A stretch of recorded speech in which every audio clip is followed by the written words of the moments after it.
Daddy నీకు చెప్పాను కదా, రోహిత్ నా బాయ్ ఫ్రెండ్. నీకు ఇంట్రడ్యూస్ చేద్దామని తీసుకొచ్చాను. మా నాన్నతో కాస్త జాగ్రత్తగా మాట్లాడే, నేను చూసుకుంటాను, నువ్వు వెళ్ళు. రండి కూర్చోండి అలాగా. థ్యాంక్స్ అండి. ఏం తింటున్నారండి మీరు? బొబ్బులుగమ్మ, నీకు కూడా కావాలా?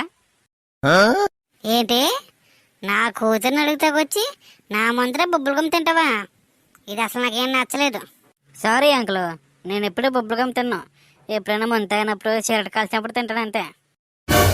ఏంటి, నువ్వు ముంతాతావు, సిగరెట్ కూడా కాలుతావా? నేను డైలీ ముంతాగను అంకుల్, అప్పుడప్పుడు పబ్కి వెళ్ళినప్పుడు పెగ్గేస్తాను. ఏంటి, పబ్బు కూడా వెళ్తావు నువ్వు? ముందు వెళ్ళేవాను కాదు అంకుల్, జస్ట్ జైలు నుంచి రిలీజ్ అయిన కాడి నుంచి వెళ్ళడం మొదలెట్టాను. ఏంటి, జైలుకి వెళ్ళావా? ఎందుకు వెళ్ళారా జైలుకి? మర్డర్ చేశాను. మర్డరే? ఇంతకు ఎవరిని మర్డర్ చేసావురా? ఇంతకుముందు పెళ్లి చూపులకి వెళ్ళిన కాడ పెళ్లి కూతురాల బాబు పెళ్లి కొప్పుకోలేదు, అందుకే పొడిచి పడి దొబ్బను. అల్లుడు గారు, మీరే నాకు కరెక్ట్ అల్లుడు, మా అమ్మాయికి కరెక్ట్ మొగుడు.